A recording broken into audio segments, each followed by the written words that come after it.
Hello friends, ഇന്ത്യയിൽ നിന്നുള്ള UPSC, SSC പോലുള്ള കോമ്പറ്റേറ്റീവ് എക്സാംസിലൊക്കെ കറണ്ട് അഫയേഴ്സിൻ്റെ ഒരു റെലവൻസ് കൂടി വരുന്നതായിട്ട് നമുക്ക് കാണാം.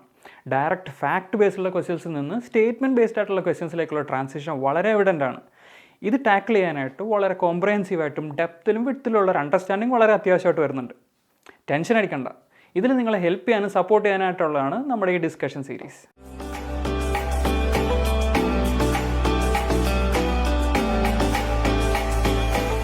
അടുത്തതായിട്ട് നമ്മൾ ഡിസ്കസ് ചെയ്യാൻ പോകുന്നതാണ് മമ്മൂട്ടി സിനിമകളിലൂടെയും മറ്റും നമുക്ക് ഒരുപാട് പരിചിതമായിട്ടുള്ള സെൻട്രൽ ഏജൻസി ആയിട്ടുള്ള സെൻട്രൽ ബ്യൂറോ ഓഫ് ഇൻവെസ്റ്റിഗേഷൻ, അതായത് CBI. ഈ അടുത്ത കാലത്തായിട്ട് സെൻട്രൽ ഗവൺമെൻറ് CBIനെ മിസ്യൂസ് ചെയ്യുന്നു എന്നുള്ളൊരു ആർഗ്യുമെൻറ്റും ഒരുപാട് സ്റ്റേറ്റുകൾ കഴിഞ്ഞ കാലത്തായിട്ട് CBIക്ക് കൊടുത്തിട്ടുള്ള ജനറൽ കൺസെൻറ്റ് പിൻവലിച്ചു എന്നൊക്കെയുള്ള ന്യൂസുകൾ നമ്മൾ കേൾക്കുന്നുണ്ട്. അപ്പോൾ നമ്മൾ CBIനെ കുറിച്ചിട്ട് കുറച്ച് ഡീറ്റെയിൽ ആയിട്ട് നോക്കാം. CBIനെ കുറിച്ച് ഡീറ്റെയിൽ ആയിട്ട് പറയുന്നതിന് മുന്നേ നമുക്ക് അതിൻ്റെ ഒരു ഹിസ്റ്ററി നോക്കാം. രണ്ടാം ലോക മഹായുദ്ധ കാലത്താണ് 1941 സ്പെഷ്യൽ പോലീസ് എസ്റ്റാബ്ലിഷ്മെൻറ്റ് എന്നുള്ള രീതിയിൽ വാർ ഡിപ്പാർട്ട്മെൻറ്റിൽ ക്രൈം അന്വേഷിക്കുന്നതിന് വേണ്ടിയിട്ട് ഒരു ബോഡി എസ്റ്റാബ്ലിഷ്ഡ് ആവുന്നത്. 1946 1946 ഈ ആക്ട് അമെൻഡ് ചെയ്യപ്പെട്ട് Delhi special police establishment act DSPE act 1946 നിലവിൽ വരുന്നുണ്ട്.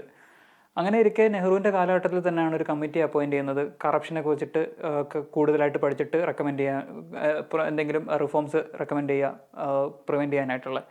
അപ്പോൾ അതിനായിട്ട് അപ്പോയിൻറ്റ് ചെയ്ത കമ്മിറ്റിയാണ് Santhanam committee on prevention of corruption. 1962 അപ്പോയിൻറ്റഡായി 64 അവർ റിപ്പോർട്ട് സമർപ്പിക്കുന്നുണ്ട്. അതിനെ പിന്തുടർന്നിട്ട് 1963 CBI എസ്റ്റാബ്ലിഷ് ആവുകയാണ്. ഇതിൻ്റെ റെലവൻസ് എന്താണെന്ന് പറഞ്ഞു കഴിഞ്ഞാൽ 2020 കഴിഞ്ഞ വർഷം 60ാമത്തെ ആനിവേഴ്സറി ആയിരുന്നു CBIയുടെ. CBIനെ കുറിച്ചിട്ട് പറയുമ്പോൾ ശ്രദ്ധിക്കേണ്ട ഒരു കാര്യം, ഇതൊരു നോൺ സ്റ്റാറ്റ്യൂട്ടറി ബോഡിയാണെന്നുള്ളതാണ്. അപ്പോൾ എന്താണ് Delhi special police establishment act?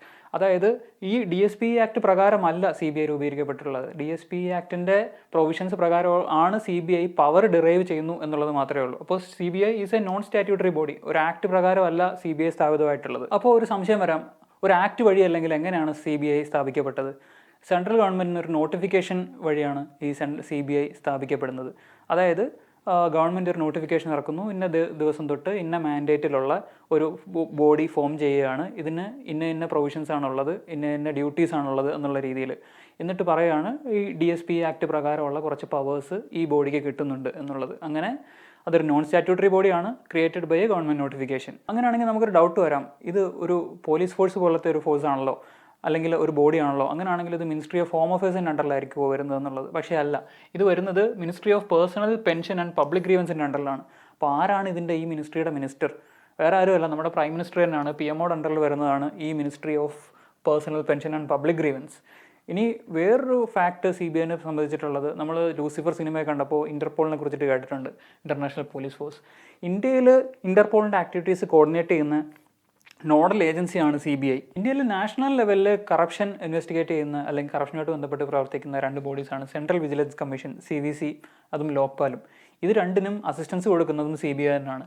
മറ്റൊരു ഇമ്പോർട്ടൻ്റ് ആയിട്ട് നോട്ട് ചെയ്യേണ്ട ഒരു ഫാക്ട് RTA ആക്ട്, അതായത് വിവരാവകാശ നിയമം, റൈറ്റ് ടു ഇൻഫർമേഷൻ ആക്ട്, ഇതിൽ നിന്ന് CBIനെ എക്സെംപ്റ്റ് ചെയ്യപ്പെട്ടിട്ടുണ്ട്. അതായത് സെൻസിറ്റീവായിട്ടുള്ള ഇൻഫർമേഷൻ പുറത്ത് പോകരുത് എന്നുള്ള ഉദ്ദേശത്തിലായിരിക്കും ഇത് ചെയ്യപ്പെട്ടിട്ടുള്ളത്. ഇനി നമ്മൾ നോക്കാൻ പോകുന്നത് CBI ഏതൊക്കെ ടൈപ്പ് ക്രൈംസ് ആണ് ഇൻവെസ്റ്റിഗേറ്റ് ചെയ്യുക എന്നുള്ളതാണ്. ഒന്നാമത്തെയാണ് അഴിമതി റിലേറ്റഡ് ആയിട്ടുള്ള കേസുകൾ, അതായത് ആൻറ്റി കറപ്ഷൻ ക്രൈംസ്. അപ്പോൾ ഈ ക്രൈംസ് ഇൻവെസ്റ്റിഗേറ്റ് ചെയ്യാൻ വേണ്ടിയിട്ട് CBIക്ക് പവർ കൊടുക്കുന്നത് പ്രിവെൻഷൻ ഓഫ് കറപ്ഷൻ ആക്ട് എന്നുള്ളൊരു PCI എന്ന് ഷോർട്ട് ഫോമിൽ വിളിക്കുന്ന ഒരു ആക്ടാണ്. 1988 ഇത് ഇനാക്ട് ചെയ്യപ്പെട്ടിട്ടുള്ളത്. മറ്റൊരു ഗ്രൂപ്പ് ഓഫ് കേസസ് ആണ് എക്കണോമിക് ഒഫൻസസ്, സാമ്പത്തികപരമായിട്ടുള്ള കുറ്റകൃത്യങ്ങൾ. എന്തൊക്കെ വരാനകത്ത് സ്കാംസ് വരാം, ഫിനാൻഷ്യലായിട്ടുള്ളത്, എക്കണോമിക് ഫ്രോഡ് വരാം. FICN, എന്താണ് FICN? Fake Indian currency note, കള്ളനോട്ടുകൾ ആയിട്ട് ബന്ധപ്പെട്ടുള്ള കുറ്റകൃത്യങ്ങൾ. അതുപോലുള്ള ക്രൈംസാണ് എക്കണോമിക് ക്രൈംസിൻ്റെ അണ്ടറിൽ ഗ്രൂപ്പ് ചെയ്യാൻ പറ്റുന്നത്. ഇനിയുള്ളത് നമ്മൾ മമ്മൂട്ടിയുടെ CBI സീരീസിലുള്ള സിനിമ കണ്ടാൽ അറിയാം, അവർ വരുന്നത് ഈ കറപ്ഷൻ അന്വേഷിക്കാനോ എക്കണോമിക് ഫ്രോഡ് നോക്കാനോ ഒന്നുമല്ല, കൊലപാതക കുറ്റം നോക്കാൻ വേണ്ടിയിട്ടാണ്, അന്വേഷിക്കാൻ വേണ്ടിയിട്ടാണ്. അപ്പോൾ സ്പെഷ്യൽ ക്രൈംസ് എന്ന് പറഞ്ഞാൽ serious and organised crimes under the IPC and other laws on the request of the state governments or on the orders of supreme court or high court. ഏതെങ്കിലും സംസ്ഥാന ഗവൺമെൻറ്റുകളുടെയോ അല്ലെങ്കിൽ സുപ്രീം കോർട്ടിൻ്റെയോ ഹൈക്കോർട്ടിൻ്റെയോ നിർദ്ദേശപ്രകാരം IPCയോ അനുബന്ധമായിട്ടപ്പെട്ട ഏതെങ്കിലും ക്രിമിനൽ ലോസിൻ്റെയോ അണ്ടറിലുള്ള കേസുകൾ അന്വേഷിക്കാൻ വേണ്ടിയിട്ട്, സ്പെഷ്യൽ ക്രൈംസ് അന്വേഷിക്കാൻ വേണ്ടിയിട്ട് CBIയെ ചുമതലപ്പെടുത്താറുണ്ട്.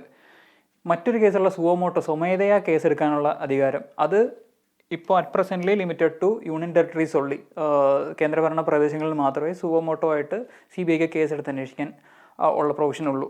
യൂണിയൻ ടെറിട്ടറിയിൽ CBIയുടെ പവേഴ്സിനെ കുറിച്ചിട്ട് നമ്മൾ സംസാരിച്ചു. അങ്ങനെയാണെങ്കിൽ സ്റ്റേറ്റിൽ എങ്ങനെയായിരിക്കും?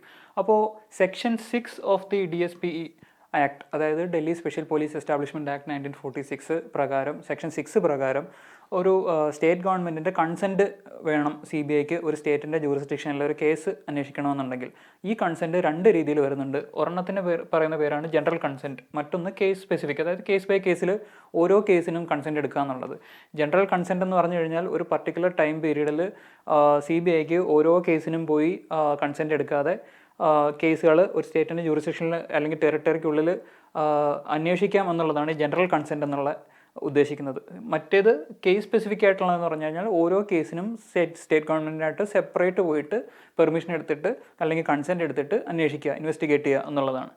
ഈ അടുത്ത സമയത്ത് സ്റ്റേറ്റ് ഗവൺമെൻറ്റിനെ, അതായത് സെൻട്രൽ ഗവൺമെൻറ് CBIനെ ഒരു പൊളിറ്റിക്കൽ ടൂളായിട്ട് യൂസ് ചെയ്യുന്നു എന്നുള്ളൊരു ആർഗ്യുമെൻറ്റ് വരുന്നുണ്ടായിരുന്നു. അതിനെ സംബന്ധിച്ചിട്ട് അതുമായിട്ട് ബന്ധപ്പെട്ടിട്ട് കുറേ സ്റ്റേറ്റുകൾ ഈ ജനറൽ കൺസെൻറ്റ് CBIക്ക് കൊടുത്തിരുന്നത് പിൻവലിക്കുകയുണ്ടായി. അങ്ങനെയുള്ള കുറേ സ്റ്റേറ്റുകളുടെ എക്സാമ്പിൾ ആദ്യമായിട്ട് ചെയ്തത് മിസോറാമാണ്.